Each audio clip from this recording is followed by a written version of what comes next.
Hey everyone, thanks for tuning in to My Real Estate Story. This is the space where we sit down with the real people with the real stories to hear how they built their path, what worked, and what didn't. Whether you're finding a first deal or looking to grow something bigger, these conversations are meant to give you perspective from real people actually doing it. In today's episode, we're joined by Brent Daniels, founder of Talk to People or TTP, and a leader in the wholesaling space. From starting out as a real estate agent to building a multi-million-dollar wholesaling business, Brent shares his journey, mindset, and the lessons he's picked up along the way. Let's get into it. Thank you very much, Brent, for being here. We 100% appreciate your time. We appreciate the grind. How are you, brother? I'm doing fantastically. I'm excited to be on here and talk about my real estate story or whatever the heck we're going to talk about today. You know what I mean? We're going to go bananas. Hopefully, we're going to be talking about deals. We're going to be talking about running businesses. I don't know where you're going to take it. You seem like a wild guy, so I'm ready to have fun. Yes. Okay. I'm more of a person who likes to lead it to who the guest is, just so you know. So I'll just jump into the first question I ask every guest every single time because I want the audience to know and I want to know. Okay. Who is Brent outside of your profession? Outside of real estate, outside of being professional, who are you? Peptides, meathead, dad, husband. I don't know. So small time adventurer. You know what I mean? Extreme athlete. You know, Hall of Famer, a college Hall of Famer. No big deal. And I don't know. I think that I just try to have enthusiasm about life, and I've got a great wife and two crazy sons, and I've got a cabin in the woods and a great house in Central Phoenix on a half acre that was redone by a guy that builds furniture for commercial properties. So it's like a piece of art in my mind, and a French bulldog and a golden doodle named Oakley. Golden Doodle. So I think that, I mean, if you want to know the bullet points of stuff outside of business, that's a lot of them. Kind of inside and outside of business. My best friend's in the office next to me since 7th grade. It's kind of weird for a 44-year-old man to say best friend, but whatever, you know. My college roommate that I played college football with is in the other office. My other college roommate is my acquisition manager on my real estate side. My dad's my CFO. My mom is my bookkeeper. So I think that should kind of, paint the picture, Lee. How do you do everything? And I want to, again, let's start strong. And that seems like you have a lot on your plate and you're enjoying it, right? Sure. What's your secret? No, listen, if you don't wake up with enthusiasm, I mean, it took 4,000 to 5,000 human beings for you and I to be here. You know what I mean? Like if you trace back all of our ancestors all the time, it is bananas that we're here, that they all survived so that we can get a shot at this life. You know what I mean? And so I don't know, man. I think being an entrepreneur is the most exciting life that you can leave. It might be the most frustrating life as well, but it is it's definitely it's exciting because you look at it, they talk about you can have freedom or you can have control until your assets kind of give you both. But until you're truly to that net worth where you can have both freedom and control, we give up freedom for control. We control the time that we have. We control the decisions that we make. We control, nobody's telling us, where to be and when to be and all those things. But we don't have the freedom, we don't have the freedom of a restful mind. We're always thinking about business. We're always thinking about ways to improve it. We're always thinking about solving problems. And I think that some people are just born that way. I think it's something that is innate. I think that we just have different brains if you want to be a business owner, if you want to be an entrepreneur, certainly if you want to be a real estate entrepreneur. So how do I do it all? What else am I going to do? Sit in the dark all day? you know? I get So it. I yeah. get it. Oh, you talked about freedom, and I believe I look at it in a different perspective. I believe this obsession and success in entrepreneurship is the freedom, right? It is the freedom. There is no freedom if you don't, like what you said, do what you have to do, right? Because that is the freedom. And I 100% agree with that. Before real estate, before Mhm. wholesaling, who were you? How did you get started? What did life look like for you in those I read early Rich. years? Yeah, I read Rich Dad Poor Dad at 18, Lee. I read Rich Dad Poor Dad at 18 and put me on this path. Robert So I was, Kiyosaki, yeah. yeah, I was given that book as a graduation gift from high school. And so, I went through college and got a finance and economics degree, but it wasn't anything that I was interested in getting a job. And so I just wanted to be a real estate investor, entrepreneur, whatever.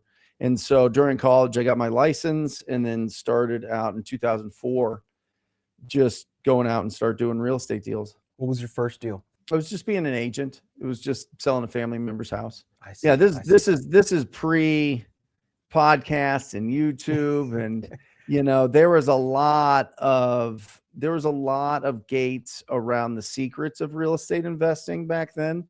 You go to seminars and it was just a highly choreographed performance to, get high ticket sales.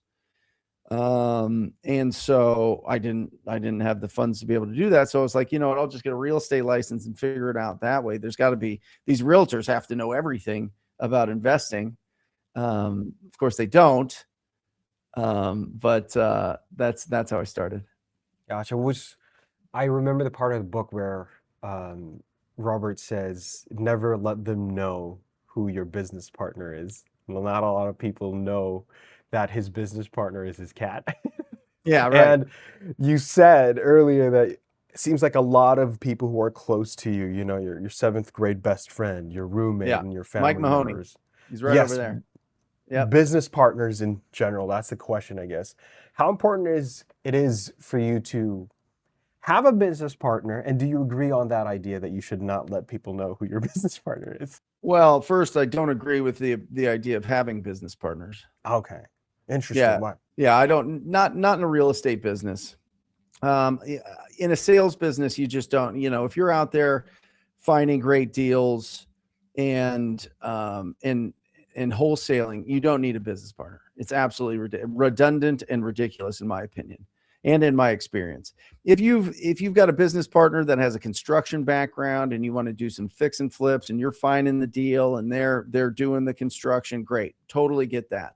Different businesses, totally get that. But in the wholesaling business, or as a real estate agent, if people are in there, you don't need a business partner. I think it's ridiculous. You can hire every single one of those roles for far more, and you're always going to outwork somebody, or somebody's going to outwork you, and then there's going to be this tension in the relationship, and it's going to end in divorce. I am telling you, real estate divorces, they say, like, regular divorces in the United States are like whatever 50%.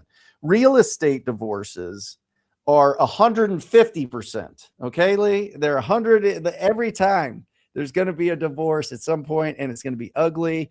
So if you're buying rentals with your buddy, if you're doing wholesaling and doing these other, type of deals with the business partner, have the conversation. At some point, there's going to be a point where I go here and you go there, and we'll build two great businesses. I'm telling you, it's going to save you a lot of headache and a lot of heartache, for sure. Like this whole, and I get it, like getting in there and having somebody that's going through the trenches with you and going through the emotions through you and the ups and downs of building a business and getting good at this. You want a sounding board, but join a community, join a mentorship, join something that you could talk to other people doing this and doing it on a high level. But to give up 50% of your income to somebody else because you're going to find the deals and they're going to sell the deals is nonsense. Absolute nonsense.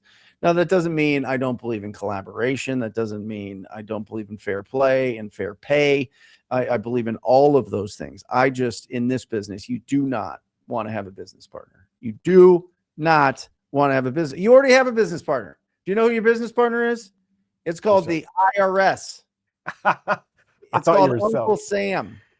Okay. Uncle Sam. So you're going out there and let's say you make $1,000,000. Great. Well, 420,000 of that is now gone. And then you split 50-50 with somebody. You're not making $1,000,000. You're making $250,000, which is great.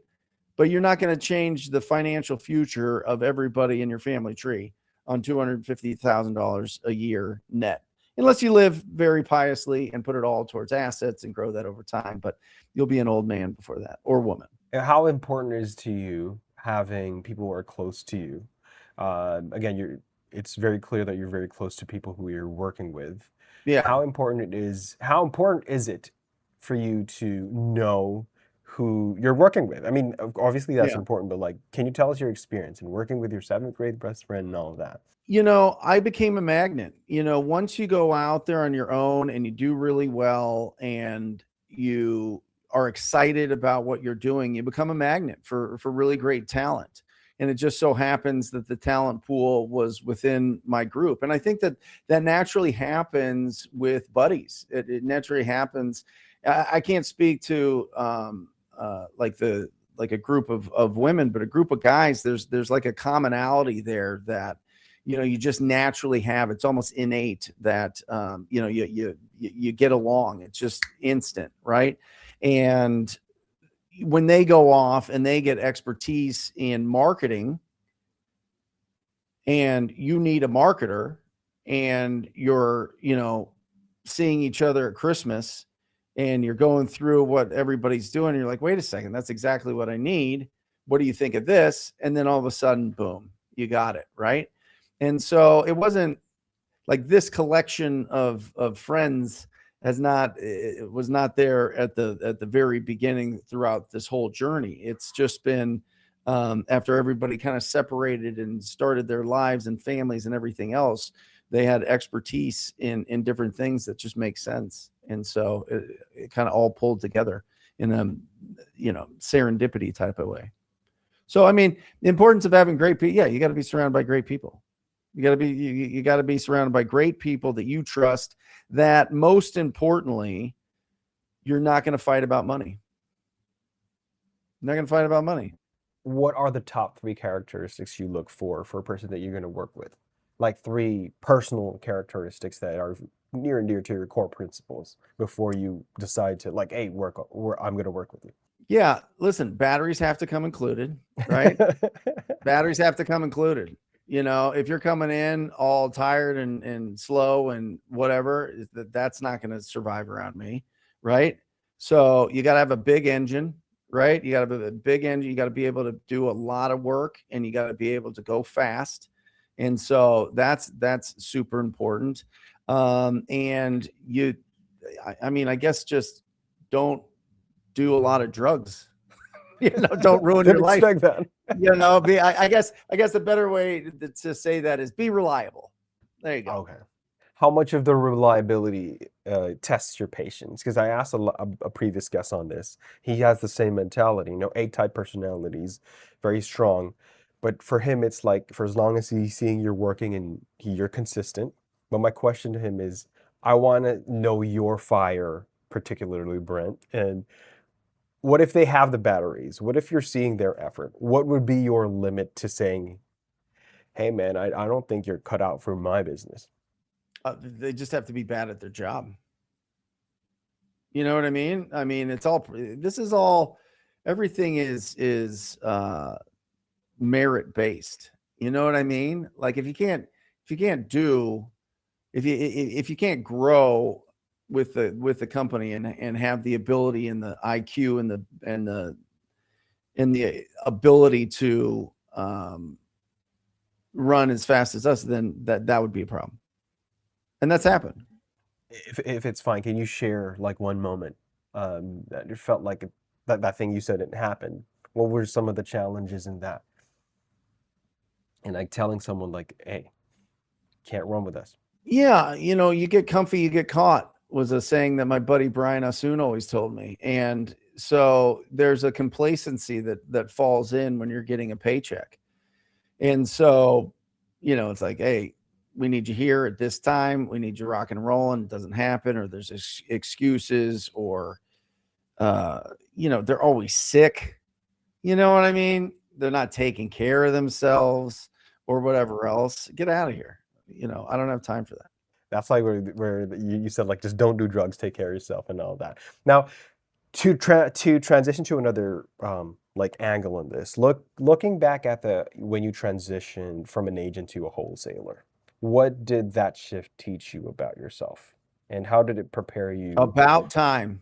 Yeah. I finally found it. I finally found the golden ticket I've been looking for 9 years.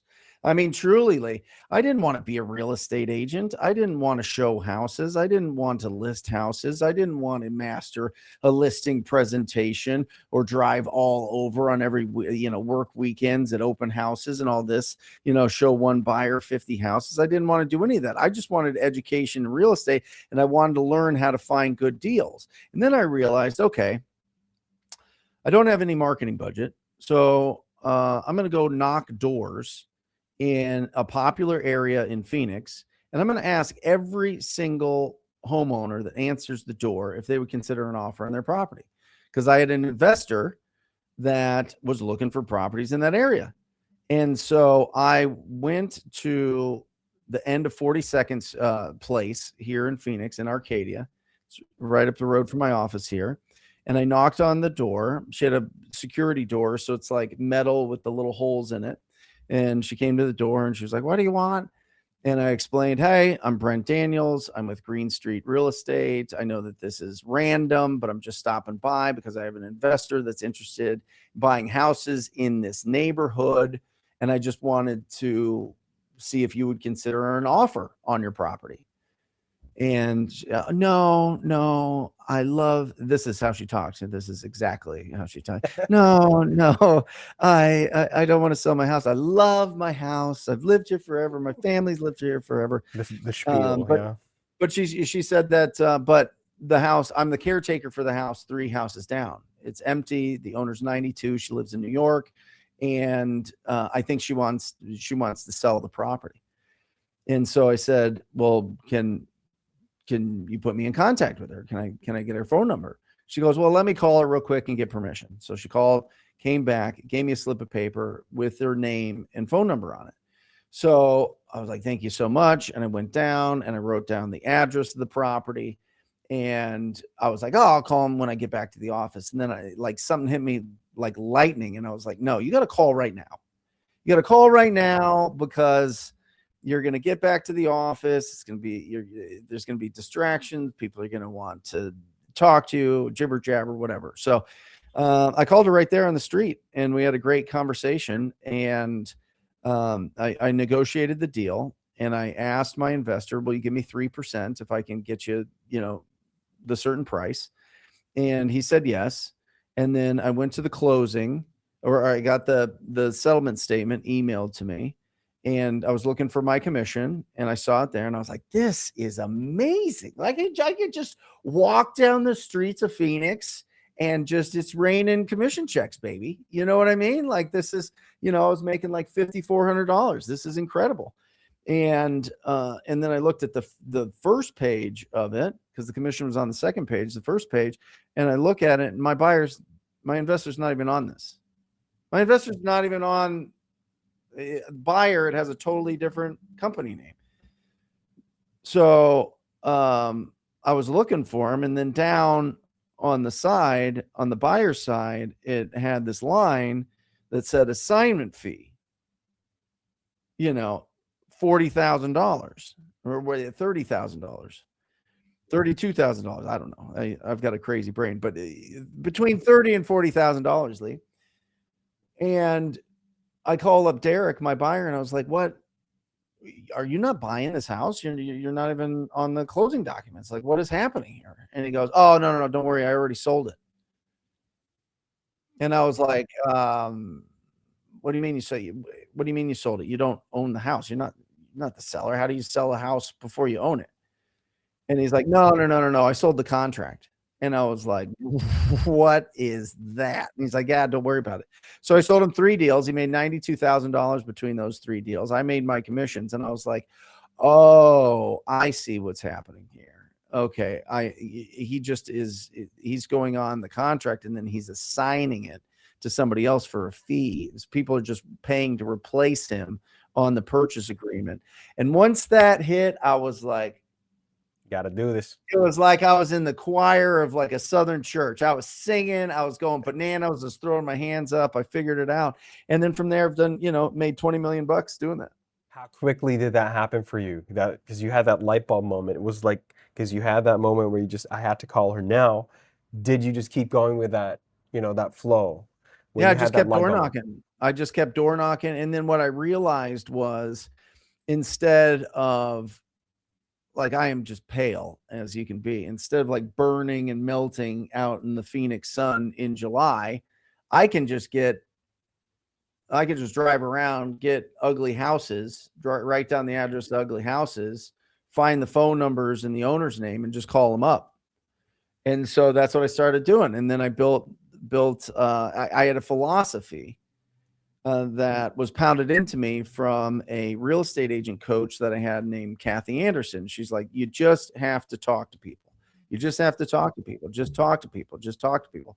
So I had this guy put together a rectangle box logo with TTP in it and slapping on a shirt, and the TTP brand was born. And so I just started, I joined the Wholesaling Inc. mentorship program because I listened to the Wholesaling Inc. podcast and I loved Tom Kroll. I just loved his energy, and I didn't want to join because I didn't know how to do wholesaling. I just wanted to be around him. I wanted access to him. And then I just started supporting the other people in his group, which is a cheat code. If you want to be a coach, if you want to get on the biggest podcast, if you want to do some big things, join whoever like really fires you up mentorship and just help out everybody in that group. And there is going to be a way for you to take over that group or, get slotted as a podcast host or whatever else. And that's what happened. Your talk to people philosophy is, for me at least, it's simple but powerful. It's kind of Yeah. like recently I watched this clip and saying that in the stock market, they try to throw a lot of jargon, making it complicated, but actually if you get it, it's quite simple. So same with talk to people. The philosophy is simple but powerful. Why do you think so many aspiring investors struggle to actually take the first step? I think they label themselves weird, or maybe they've been labeled by other people. Oh, I'm an introvert. Oh, I'm an analytical. I'm all these things, right? This is just who I am. This is who I am. Okay. Well, you're not going to make it in real estate investing. All right. I mean, you got at least the sales portion of it. All right. If you maybe you're a genius and you can get really great leads, and then that's a good partner with somebody that can close the deals. That's a whole different thing. But if you're going to go out there and you're going to find and negotiate deals, you have to remove those labels. I mean, it's just in your brain, and you got to break it. And the best way to do it, there's one easy way to do it. No, I won't say easy. One simple way to do it. Simple. Talk to 1,000 people. Talk to 1,000 strangers and ask them if they would consider an offer on their property. If you talk to 1,000 strangers, call them up, talk to them at the grocery store, talk to them anywhere, but mostly just you can get it done over the phone. Call them up, go through the process of asking them if they would consider an offer in their property. Do it 1,000 times, and you can talk to anybody about anything. You will break that label. And I also think, Lee, people love staying in education mode. People Fooling think themselves. people think it's education plus action equals results. That's the equation, but it's not. It's the action, and the results is your education. And that's the absolute fact. And so, and that's why I truly believe if you're a real estate entrepreneur, the dumbest people make the most money.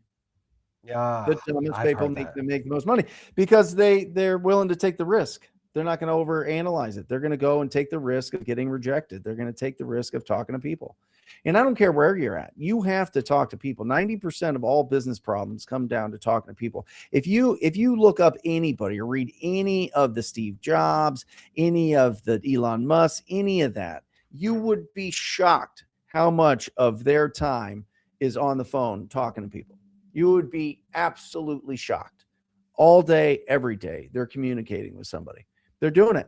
And especially early on in their business, they're calling up everybody, every single, they're going relentless because they have a vision that's bigger than their doubts. You know what I mean? And so they're going to go bananas. They're going to TTP. Wow.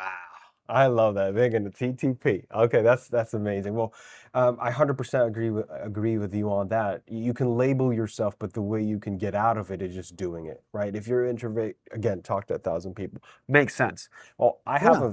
I had the first question before that, but I want to ask you this. Um, you said there's a lot of stupid people that can get rich, right? In the perfect Dumb. world. Dumb is different than stupidly. Okay, Like good. Sorry. Dumb people. stupid is like an IQ thing, I think. Yes, yes, Dumb yes. is just you're Yeah, not practical. overanalyzing everything. You're just, you know what I mean? There's a difference there. Yes, yes. And I think that that's important. I think don't be stupid, be dumb. You know what I mean? And Yes. and push it because you're truly one conversation away from whatever, $10,000, $50,000, $180,000, like, or $1,000,000. You never know. But you're just one conversation away from that. So that's never going to happen if you're doing research all the time. And I think the answer to this question is going to be a little bit obvious, but I just want to hear from you. I've asked this before. In a perfect world, we have a combination of confidence and skill, right? Confidence and skill, you'd have a good combination. You'd ping pong and whatever you need. But if you had to choose one, let's say you're vetting a person or yourself, which would you go for first, or which would you lean toward? Well, you can't have confidence without skill. So skill first for you. Yeah. Tell me Yeah. more about that. I want Well, to I see your mean, perspective on how do you have confidence in if if there's no skill behind it? You know what I mean? I mean, you could pretend. I mean, you could go into anything with hallucinating that you know what you're doing and take an attempt at it. But as soon as you swing a golf club for the first time and completely miss, you're going to realize that there's skill to going out and being confident to do 18 holes with your buddies.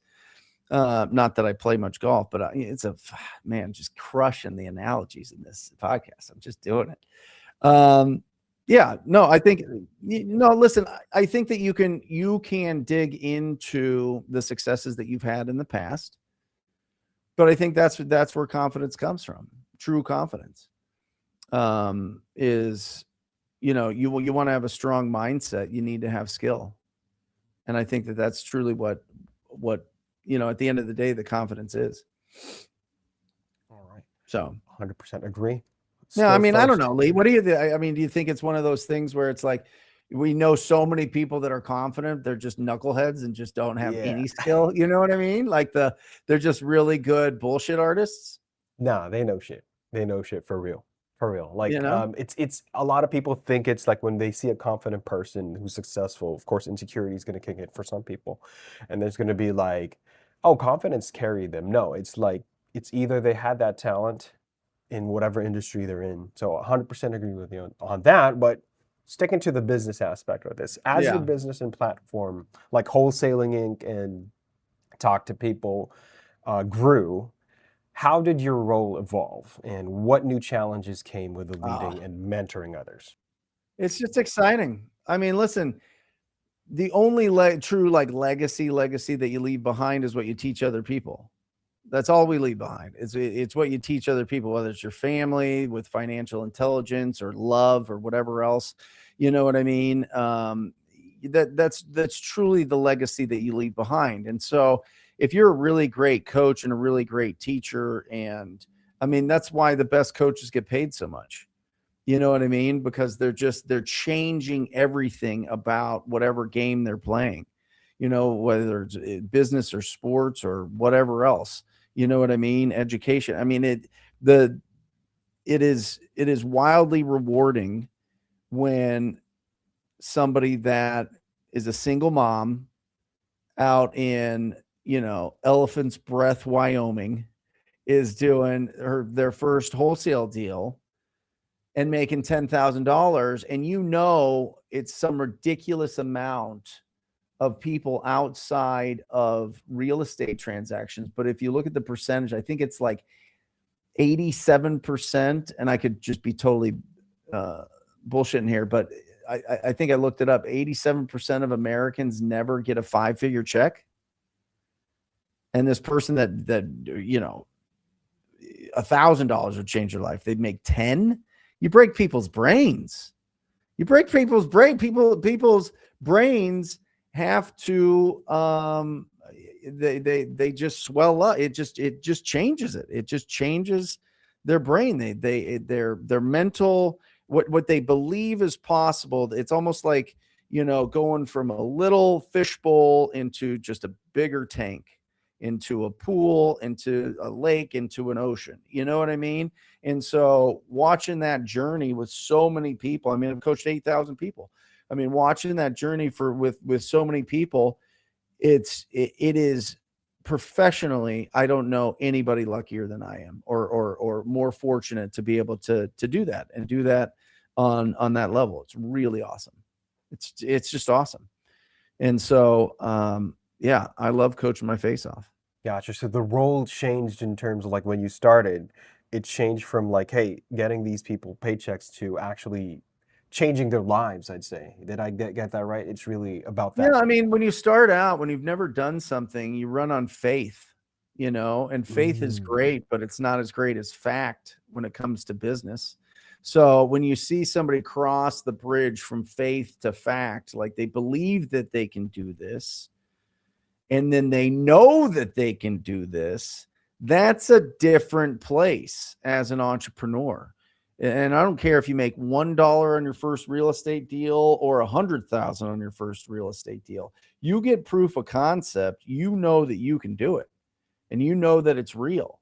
And then all of a sudden, all of those doubts and distractions and disappointments, they start melting away, and you feel more powerful. You feel like you can take on the world.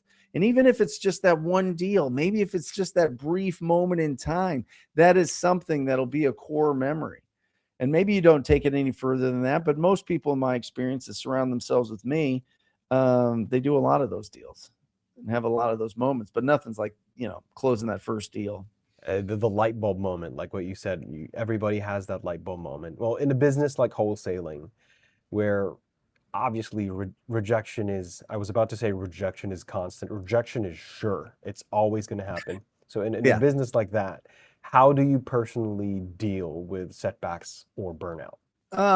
Well, that's the best place about being at rock bottom. It's a strong foundation. You know what I mean? Like, what other choice do you have? You know what I mean? Go on welfare? I mean, come on. Like, nobody's going to bail you out. Nobody's going to give you the life that you want. Nobody's going to give you the life that you expect in your mind, that you're playing out in your vision. Your goals are just your vision. That's just the vision that you have, what you want to accomplish. And so if the only thing standing in your way is a stranger being rude to you, you're ridiculous and you're a baby and you shouldn't be in business. Full stop.